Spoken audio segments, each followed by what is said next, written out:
Hi, everyone.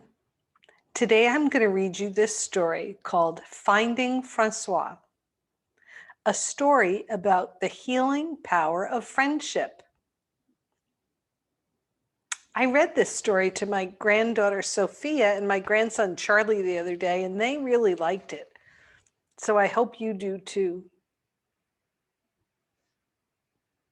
On the back cover of the book, it says, "Life has highs and lows, but good friends can always be found."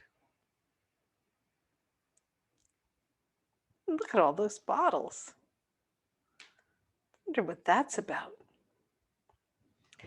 Alice Bonet lived with her grandmother on a hill in the middle of town. Wow, she has lots of books in her library, doesn't she? Together, they made a very good team, especially in the kitchen. "I'm a big help, aren't I, Grandma?" Alice would ask. "You are a marvel," her grandmother always replied.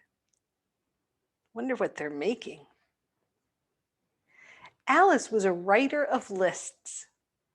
Every morning, she wrote a list of many plans she had for the day. There were pictures to be drawn, creme brulees to be eaten, buttons to organize, and books to read. Alice seems very organized, making those lists. Fridays were Alice's favorite day. On Friday, if the weather was fine, Alice and her grandmother walked down to the park for lunch. On the way, they would stop to say hello to their friends. Looks like they went to a fish market and a bakery and a cheese store. It's going to be a delicious lunch. And then the flower shop? Alice was most fond of Miss Clement, the dressmaker. She often had a surprise for Alice. There were some days, however, when Alice wished she had someone her own size to talk to. A sister or even a brother, especially on stormy nights when she was trying hard to be brave, or when her grandmother was elsewhere. Looks to me like her grandmother fell asleep knitting in the chair. Maybe Alice wanted somebody to talk to. One morning early, before the birds had eaten their breakfasts, Alice walked down to the river. She had a plan. From her bag, Alice pulled out a bottle and tossed it in the water. The bottle quickly floated out of sight all the way down the river and out into the ocean. It was captured for a moment, picked up, and dropped. Then it drifted ever onward until it arrived in a different place, a long way from where it had begun. I just noticed that that octopus has a Band-Aid on his head. I wonder what happened to him. Francois Pollin was walking along the shore when he saw it. A bottle swirling among the seaweed. Inside the bottle, to his surprise, was a message. It read, "Hello, I am Alice." Francois was certain this had never happened to him before. He wrote a carefully considered reply and threw the bottle back into the water. What are the chances that that's going to get back to Alice? What do you guys think? It zigzagged out to sea on the ocean currents. A fisherman caught the bottle and then he threw it back. It sat for a time inside the belly of a whale, but soon it emerged. Oh, looks like it came right out of the spout out of the top of the whale. Then it drifted ever onward until it arrived a long way from where it had begun. Alice had been waiting for a whole week when she spotted a familiar looking bottle one afternoon. She was thrilled to see that there was a message inside, and it read, "Hello, Alice. I am Francoise. Where are you?" What a good question, thought Alice. I shall explain everything. Excitedly, Alice gathered all her thoughts together. I am over here. What are you doing over there? I wonder what Francois will think if he gets that message back. It was a worthy response, and Alice was pleased with it. She put her message back in the bottle and sent it on its way. The bottle returned to Alice a week later with another message and a hand-drawn map. I live in a lighthouse with my father. It's a bit lonely sometimes, but I can see all the water in the sea from my windows. Where is here? Can you see that Francois drew a little map? I live here with my grandma.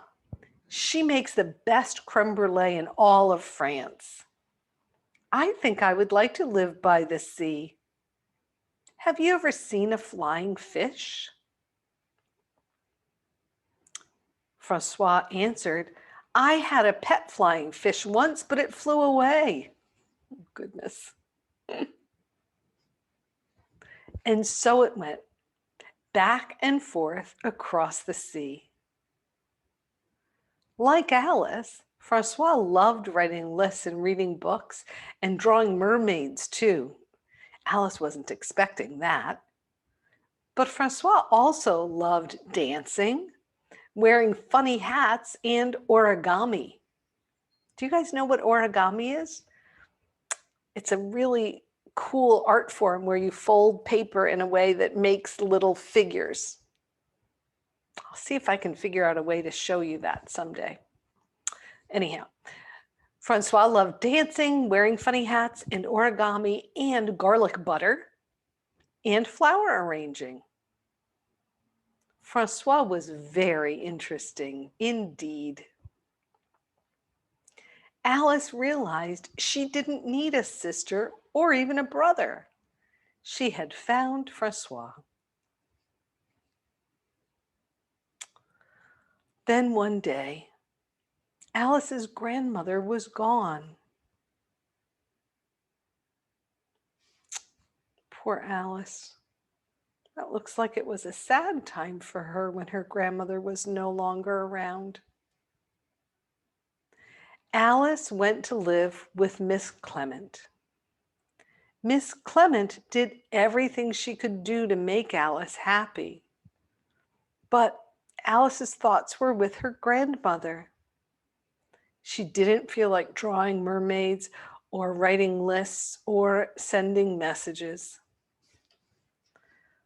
On a pebbly beach far away, Francois Poulin walked along the shoreline. All sorts of things made their way to the island, but the bottle he shared with Alice was never one of them. Maybe Alice has forgotten me, he thought. A year went by. Over time, the dark clouds slowly packed up their things and shuffled into the distance, and the sun sprung forth from wherever it was hiding. One evening, Miss Clement spotted something in Alice's wardrobe that she'd never noticed before. It was the bottle. That night, Alice told her everything. about the plan, about the bottle, about the lighthouse, about the flying fish and the sea, but mostly about finding Francoise. Well, we must go visit them, announced Miss Clement. First, it's only polite to let them know that we're coming. That sounds like such a fun idea. Francois was collecting shells one afternoon when he saw a bottle swirling among the seaweed. He recognized it at once, and inside was a message which read, "Hello, Francois. It is Alice. Miss Clement and I are coming to visit you. Please put the kettle on." Alice and Miss Clement arrived in time for afternoon tea. Everyone was very excited. Francois's father baked lemon muffins. Alice had no idea that lighthouse keepers were good at baking muffins. Miss Clement told stories that made everyone laugh. That night, a wild storm battered the lighthouse. But Alice wasn't afraid. Well, maybe just a little bit. The next day, Francois showed Alice how to spot a whale. Then he lost his hat to the sea. Francois said that it was the third hat that week. Luckily, he had lots of hats. I think it's really windy up by the lighthouse.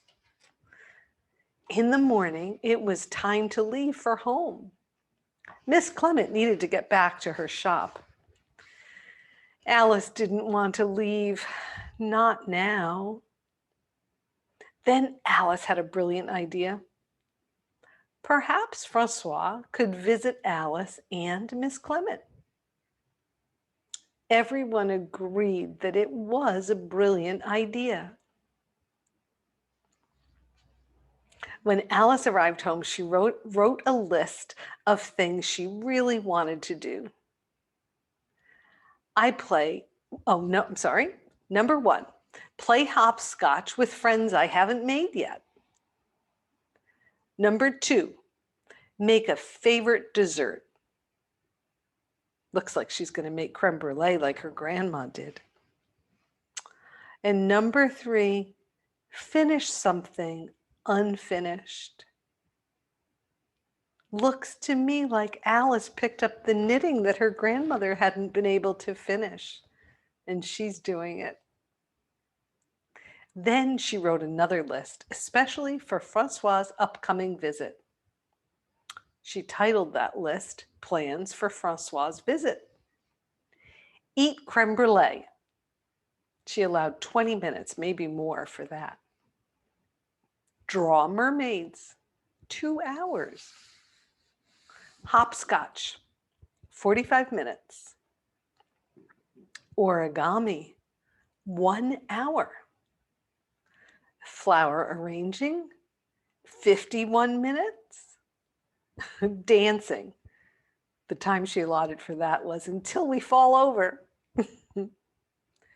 Wear funny hats, all afternoon.